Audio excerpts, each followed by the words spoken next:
This is going to be a video on how to replace trimmer line for the Kobalt 40V. So you actually need to take off this cap here to get access to the spool. It's just above this blue bump feed on your trimmer.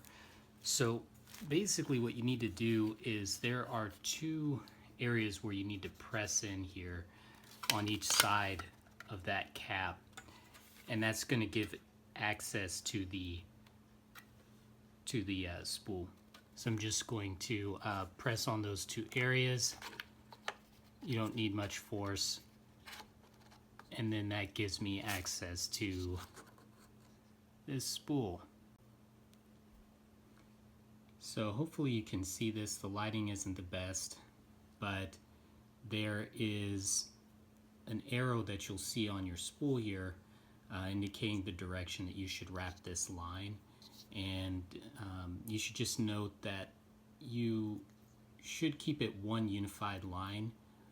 You don't need to cut it in half and run two separate lines. That's pretty much it. So we'll go through that next step. I just cut the line with some scissors, but this package did come with a little device that can cut the line. Basically what you do is you form a loop and feed the loop inside here. There's a little blade inside that cuts it. So basically it just works like this. Pretty straightforward. Next, I marked after I cut and measured the line, I marked the area roughly where the middle was, and now I'm going to use that as the starting point to wrap around this hook area.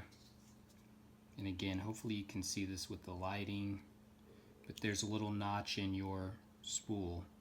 You can fit this line through and start wrapping this line around.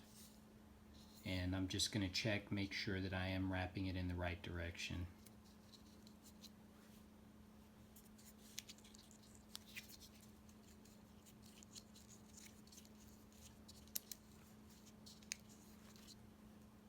Once you're towards the end of wrapping, there's going to be two little holes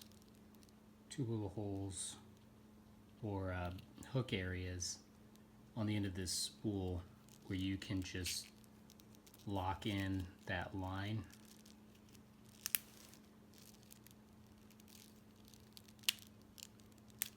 And it's going to hold it tight. You can see that my lines actually aren't even here, but that's not the end of the world, because once you start the trimmer and the lines rotate, there's a blade on this that actually trims the lines to the same length, so it's okay to have a little bit of unevenness there. So when you're ready to insert this spool, you're going to insert it with the label, this label here, facing downwards. So it's actually going to be facing this direction. And that's because there's two holes here. There's two holes that need to fit on these two latches here. So the trick of it is you want to have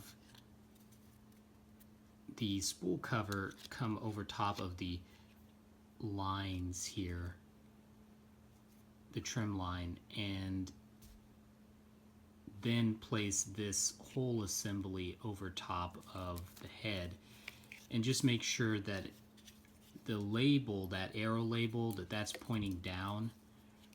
So you're going to load it this way, okay?